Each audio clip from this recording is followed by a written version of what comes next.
I'm from Loon-A-Sea Lures, and I'm also the captain of Salty Dog Fishing Charters. Talking today about the jigs that we make. These are our minnow style that we use for fluke. You could also swim for striped bass. They're tied more like a fly than they are a bucktail, so you get a lot more action in the water just by the way these are tied.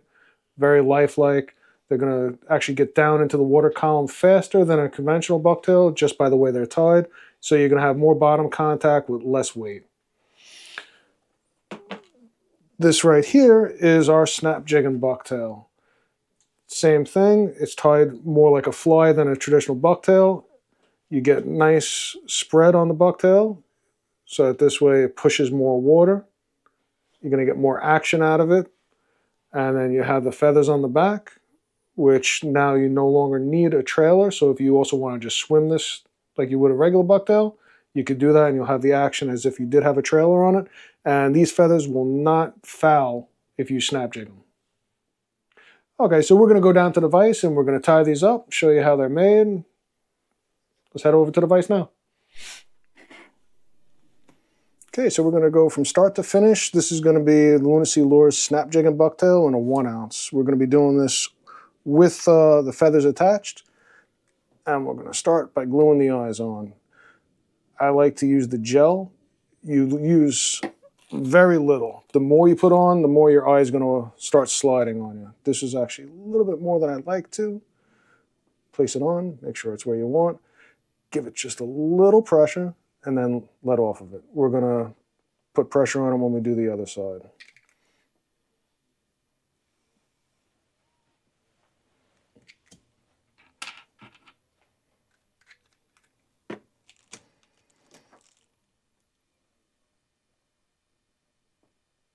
Make sure it's right where you want.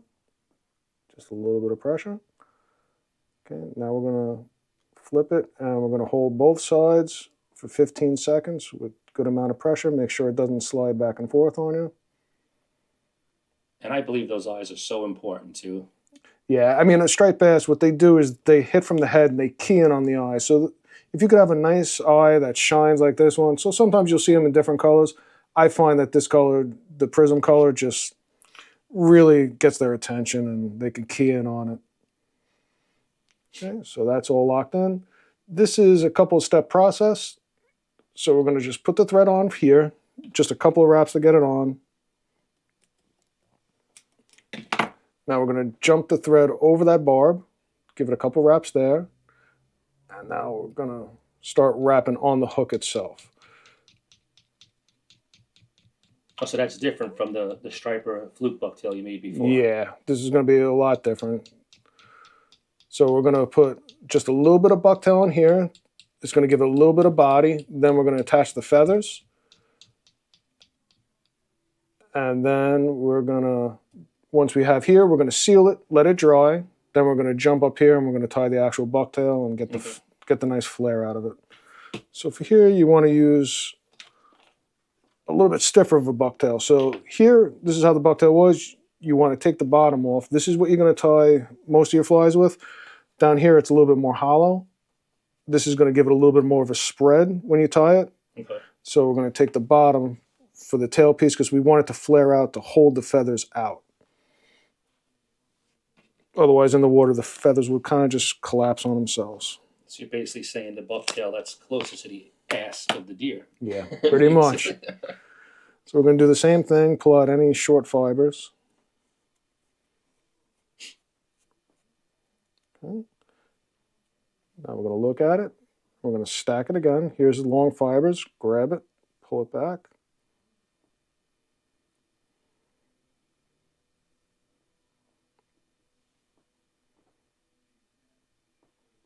One more stack should do it. Yep, that looks good.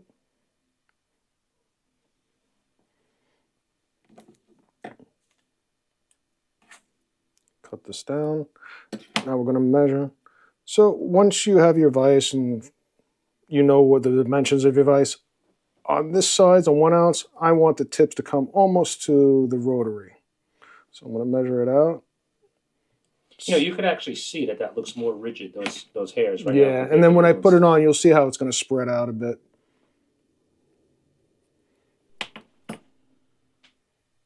Okay, we're going to put the bucktail on. I'm going to give it 3 loose wraps just to hold it down.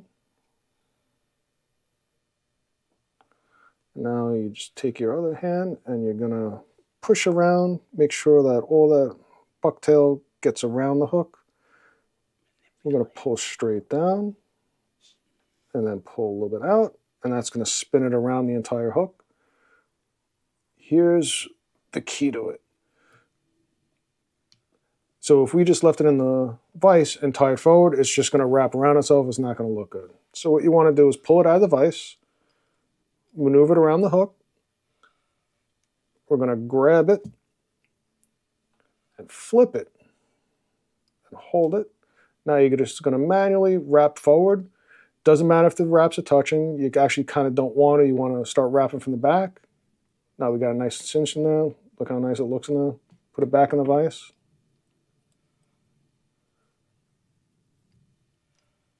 And we're going to wrap back forward now. This is going to seal everything back in. And we're going to start preparing our feathers to put in.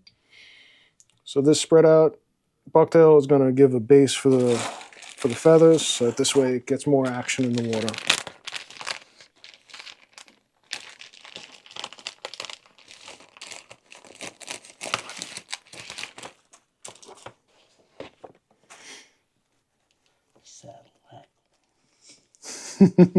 Now, what animal is that from? Chicken. Chicken, chicken, chicken. That's also the same as any what's called hackle. Yeah. It's called hackle. It's the back part of the chicken, the back behind the neck. So what I'm looking to do is find a nice natural length that's going to fit with this bucktail. So this would be for like smaller bucktails. As you go up higher, you're going to get for bigger bucktails like this one. This would be used more for like saltwater flies, which we'll save that for when we're tying flies. So a lot of times when you look into a feather, whether it's strung saddle hackle, you're going to find what's called sisters. And you see here's 2 sisters right here. These are 2 perfectly sized right next to each other. So that's what you're looking for. 2 feathers that are the same size that almost look identical. You're going to pull it back all the way down to the base, give it a little tear, and there you go. Now you got your feathers. I wonder if these chicken feathers are going to go up just like the eggs are going up. Oh, I'm sure. I'm sure they are. With that big dye off of all the chickens, you know?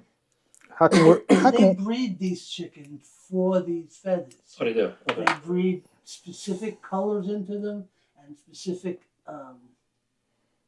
density and the way that the fibers come together. They breed that all in. Because don't forget, when they're doing these, they're not doing them just for saltwater. They're doing them for freshwater. Yeah, this is all freshwater. Like when you get the quality stuff, that's freshwater shit. And freshwater is crazy stuff because it's really precise. Mm-hmm. This is not anywhere near as precise. This just has to flow. The other ones have to look exactly, pristine, so to speak.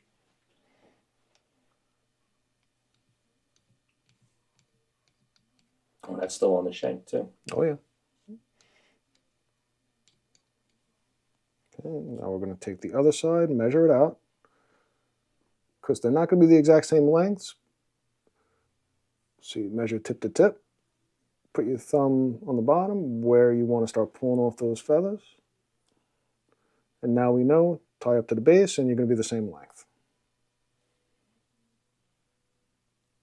They have a curve, don't they? These surprisingly don't have too much of a curve. But if you buy strung saddle hackle, they're going to have a really nice curve to it. This, you could actually make your own curve to it. That's why I like them.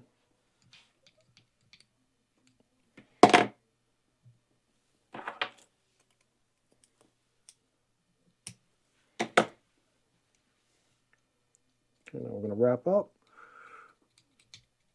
Make this all nice and smooth.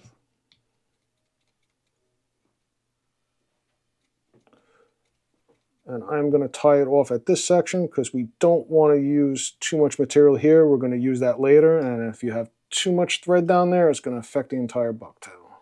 So we'll tie it off here, same as before, whip finishes.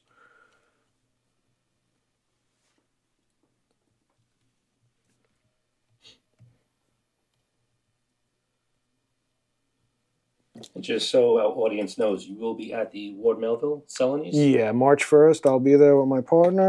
We'll be selling these. We'll be selling Fluke bucktails. We'll also be selling ball jigs without any material on it. So if you want to put your own soft plastic on it, we could add soft plastic for you also. And we'll also have skirted jigs for Fluke, the ball jigs with the skirts. And that's the Ward Melville this March 1st, coming up in a couple weeks. Can't wait. It's going to be a blast. That is the show that gets everybody ready for the season. Oh, it kicks it off. I mean, 100%. So just like the other one, this is the key to all your durability. If a bluefish hits this, you don't want this thread to untie and unravel. This is going to protect that. It'll withstand the bluefish. Don't get me wrong, bluefish still can cut through your feathers, but these jigs also work without the feathers. The feathers are just added there so that this way you don't have to put a trailer on it if you want to just use these as regular swimming rather than snap jigging. And also, you can't snap jig with a trailer. It just is going to affect it. This will work as your trailer, and it won't affect your motion when you snap jig it. That was actually my question to you, because I noticed when you do this, you don't have any like fat cow strips or anything on there. No. Straight bucktail only for snap jigging. Yes, correct. Yeah, it'll just weight it down, and it's going to affect it, and it doesn't work. It'll actually wrap around. Well, this year I'm going to come with you because I never did it before. I never snap jigged. Ah, we'll have a blast. So I'm definitely going to try it out with you. Yes. So now we're going to start at the top of it. A couple wraps just to get your line on there. Like I said, we're going to use this collar to spread the bucktail out.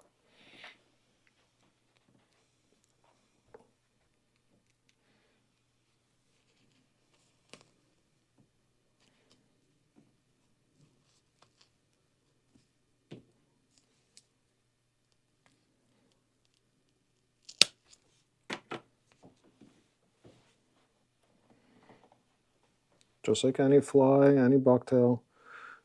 Taking off that little extra fuzzy stuff, all the short hairs, really makes a difference. Take the time to clean up your bucktail, make it really nice.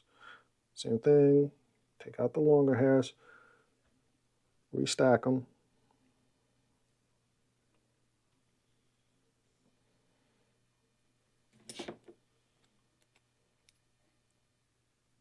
Cut it nice and flush. Now we're going to measure it. So this is definitely too long. You don't want your bucktail to go past your feather, but you also don't want it too close because then you don't get as much action. It's just going to look weird. So I'm going to pull it back to about here, just a little bit shorter than the longest hair on the tail. So we'll measure that out, grab it here, and this is all that excess I'm going to cut off.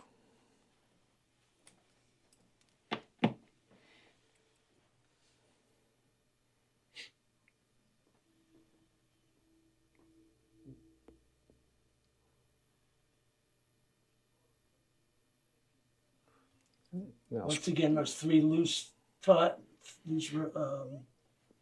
wraps. Yep. And then you manipulate it. Yeah. Same as Gently push it. So you don't want clumps, but you also don't want it too spread. So like if I went like this, that's too spread. You don't want like big gaps. So we're going to tighten that back in.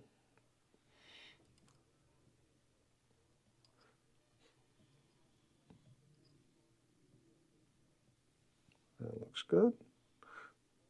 Tighten it up.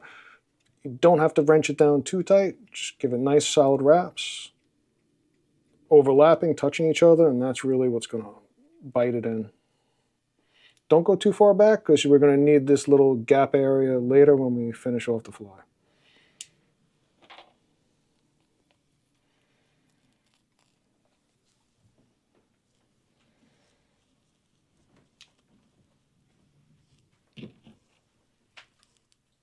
Once again, cut it all the way down to the base.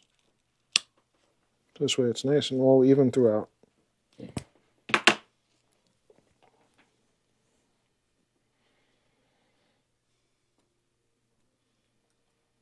Boy, it takes a lot of time to do this. It sure does. Yeah, I'd be charging $50 a bucktail if I was doing this.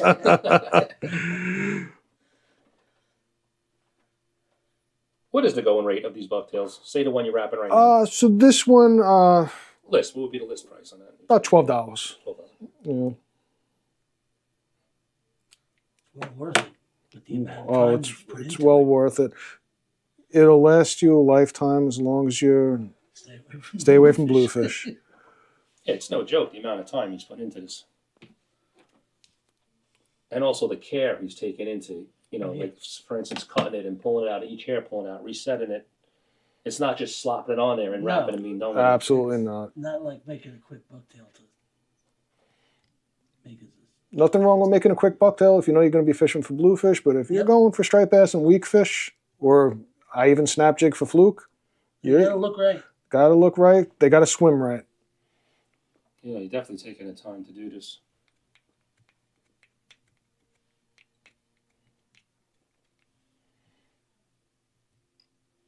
Yeah, that's the same as the fly.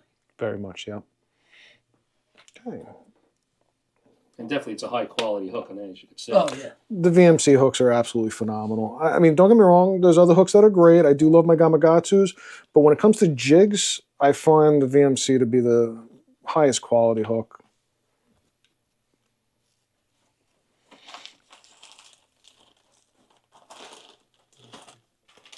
Next material we're going to tie on is the top. So on most bait fish, your bottom of the fish is going to be light and it's going to be dark on top. So we're going to go with a nice brown on the top. This fiber here is nice and fluffy, and this will trap in a little bit of water, and this is going to help suspend the front of the bait a little bit as it's going down. Gives it a really nice action.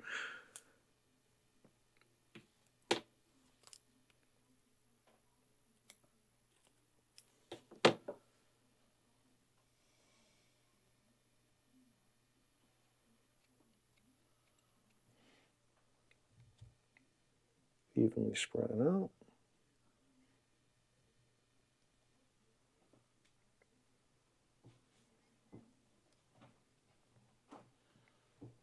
So it looks like it's a lot of material.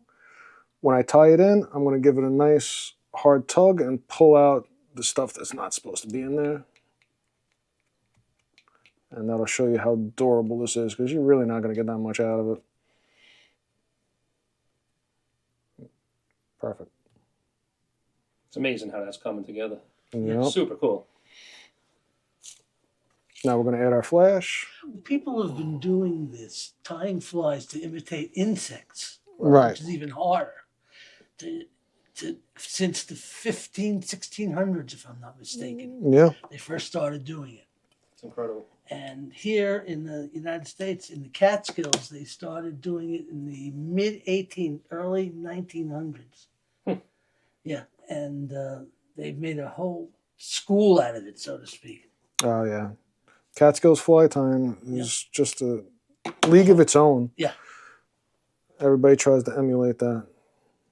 But this stuff is saltwater, and we imitate fish. Yep. We don't imitate flies, so it's an entirely different perspective.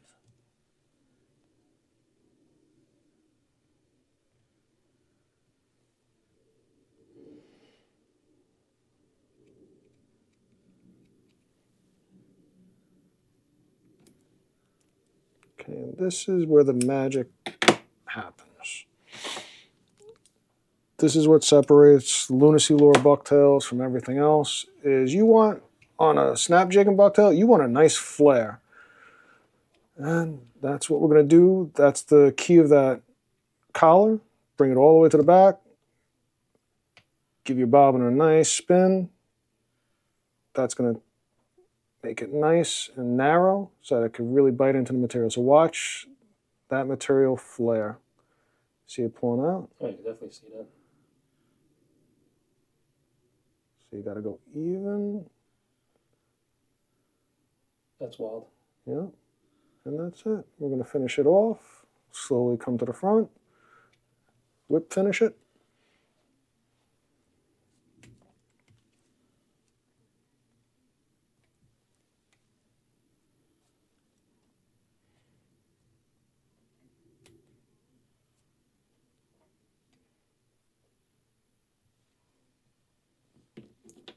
trim it. And we're gonna seal it with the Sally Hansen again. We're gonna wait, let that dry. Then we're gonna UV epoxy it, giving you a second coat of protection. Then after that, we're gonna do a third coat of this Sally Hansen again. So these are really very durable. They're gonna last you a long time. As long as you don't get them snagged. Even if a bluefish comes, you're still gonna have this collar up here. A lot of times when I snap jig, I don't even use the feathers. The only reason why I use the feathers, personally, is if I'm in a situation where I'm gonna either snap jig and swim, or if I'm just gonna swim the bucktail around structure. That's why I have these, so I don't have to worry about putting a trailer on it like a fat cow or a rubber anything. Okay, so the final step we're going to do is we're going to seal these threads in with the UV epoxy. Once again, let gravity do its job. Don't get impatient. Once you start squeezing, it's going to become unmanageable. Okay, now we've got to start to come out. As your bottle starts to get a little bit empty, then you're going to want to start squeezing, but when you got a new bottle like this is, just let gravity take over. Take your time, be patient. It'll come out a lot nicer.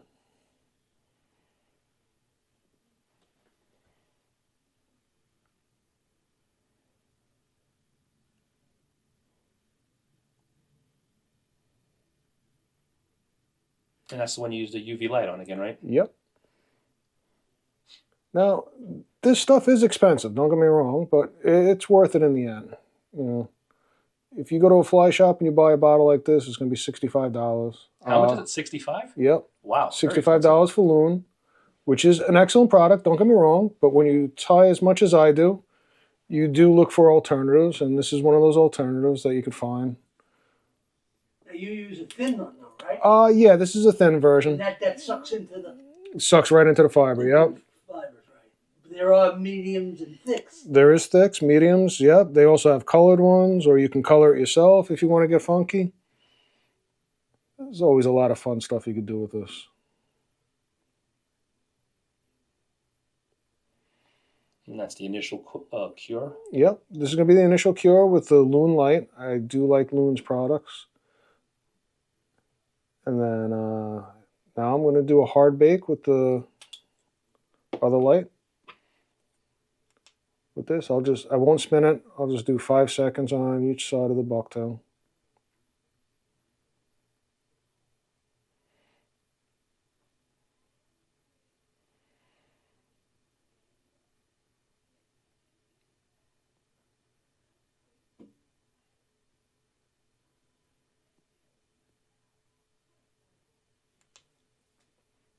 And we're going to do one last coat on it.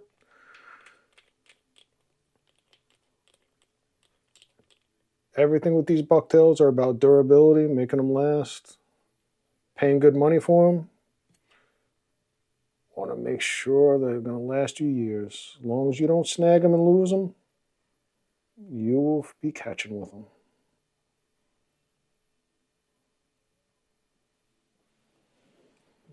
There you go. Beautiful. This is our final fly. That looks great. Love it. I'd eat it. I'm going to leave that alone. You know what we're going to do this year? We're going to go on your boat. We're going to do some snap jig and do a video with that. Absolutely. Because I never did it before, so I'm very interested in trying it. Please do. We'll have a blast. That is cool. And you can see the difference. There's a snap jigger, and then it's a typical fluke or striper bucktail for casting and retrieving. Awesome stuff. Thank you. One second.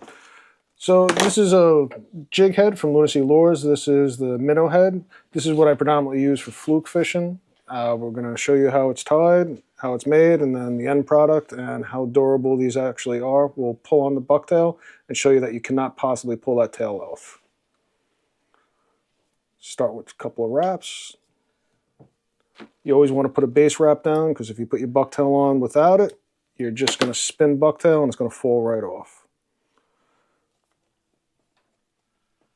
What we're going to do is just a nice generous clump. A lot of people will put too much bucktail on at a time.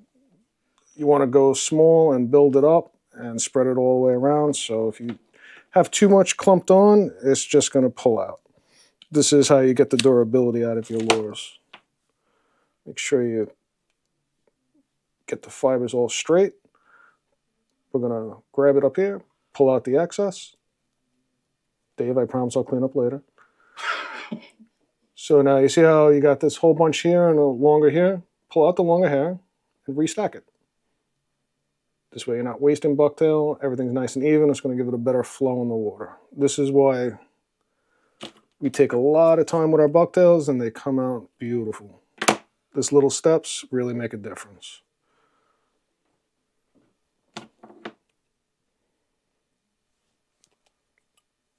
Make sure you get it, no little jagged edges, nice and flush. Put it on your bucktail. Then now you're just going to wrap it on. And this is when I'm going to do the little rolly trick. Spreading it all around. Make sure it's nice and even.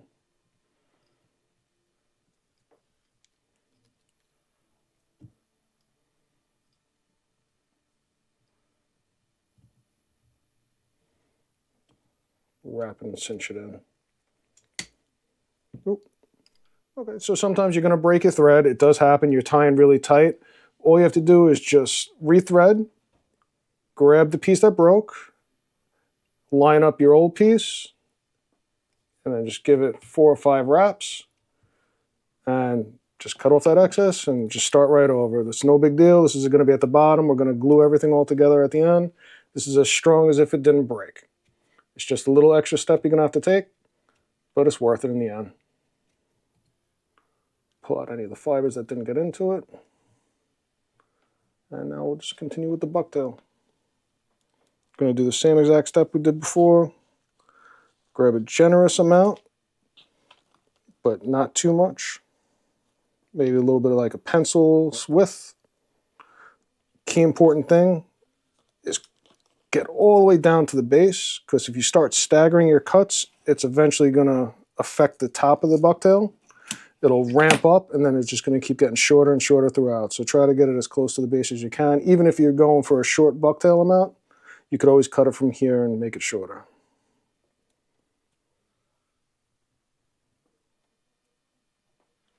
Okay, we're going to do the stack again. Hold it at the bottom really tight. Grab the long pieces, pull them out. Place them back in.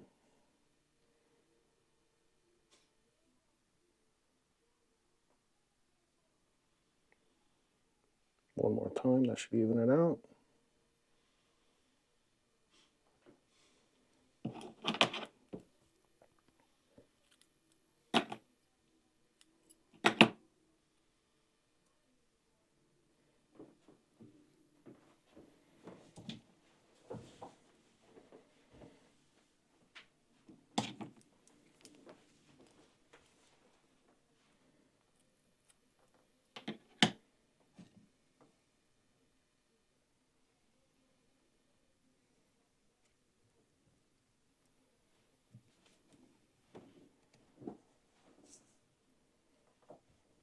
It's all about the twist.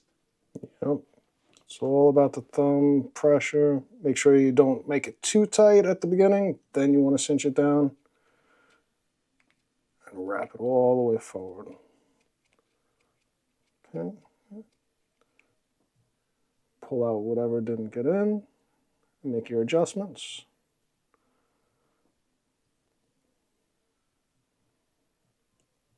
That looks good. Make sure it's all around the hook. What I like to do is pull it up and see how it lays. This is going to be a little bit of adjustment there.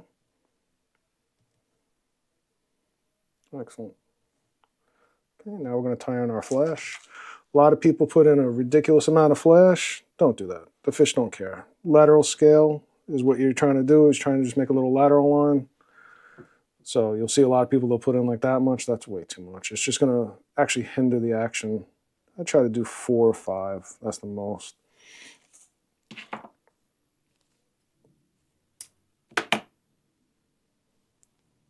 Grab it in your hand, pull it up. 4 or 5 turns into 8 or 10, doesn't it? It does. Especially if you fold it and you need to, you can adjust it from there. So now I'm just going to make sure the other side's even.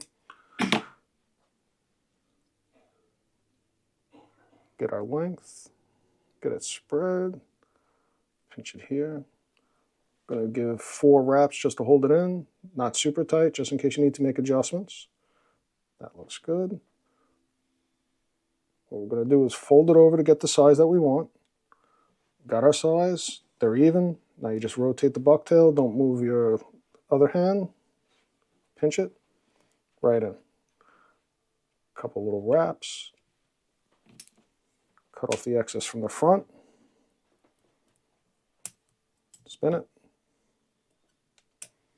And this is going to be our final wraps.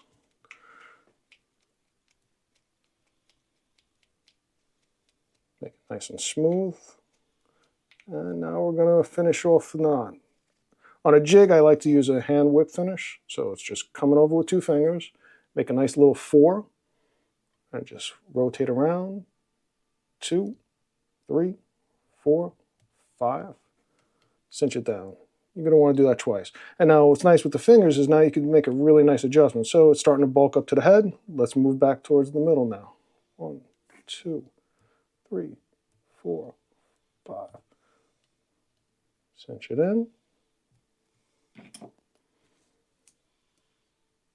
Snip it down. I'm going to coat it with Sally Hansen. This is going to lock the threads in. This is step 1 for setting up the collar for its durability. We're going to put this on, nice and smooth. We're going to let this set. This is going to take about 10 minutes to dry, and then we'll come back. We'll put the UV resin on it, and then we'll do another coat of this to seal everything in, make sure it's all nice and strong, durable. The only thing that will actually do get that hair out is bluefish. Awesome. Done. Oh, sorry. So now it is cured. Yep, so UV resin. So it's very important. You don't want to, this is thin, yeah. So you don't want to squeeze it. If you squeeze it, it's going to get unmanageable. Let gravity take care of itself and just run it up and down. Make sure you get it all nice and even. Why is it ultraviolet though? Is that what the UV stands for? Yeah, so it's ultraviolet is what makes it actually hard. Okay. So otherwise it's just regular liquid. You can put regular light on it. It's not going to affect it. Once you have sunlight or UV light, it's going to make it hard. What I like to do is use 2 different lights.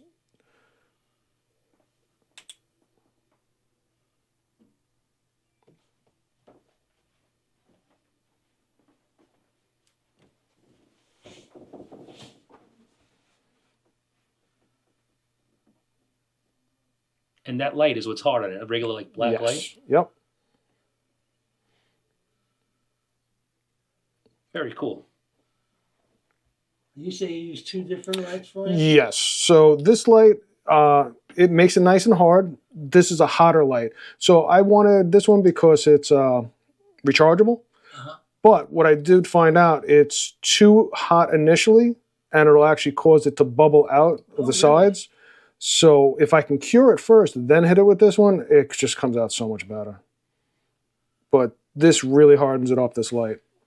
Do you get a gummy surface on it? I get a little bit of a gummy surface. You're going to get that on any of them. Right, that's what I was asking. And that's when I do another coat of the Sally Hansen, and that's what seals it in. If you didn't want to do another coat of Sally Hansen, you could leave them in the sunlight, and that would ungum it. But who's got time to put bucktails out in the sun and then... So who goes into beauty supply and gets nail polish? You send your Oh, wife for that? no, Where do you no. go? CVS looks at me very weird. Because also when I do popper flies, when I tie my popper flies, that's all done with colored Sally Hansen hard. Gotcha. Oh, and they look at me, they're really weird. But, you know, those poppers come out real nice. That guy's in here buying 10 bottles of nail polish again. Do the same thing. I don't do it anymore. I got it all in that in there. We won't believe what's in there. And that's our completed fly. We're going to let it dry. You make a really nice bucktail. It's beautiful looking. Thank you. And what's nice about it is it moves. Yeah. It really breathes underwater. And when they're tied sparsely like that, they sink faster. Correct. Yeah, so you're going to have better bottom contact, and you're going to be in the strike zone longer and faster with a less weight jig with this style tying.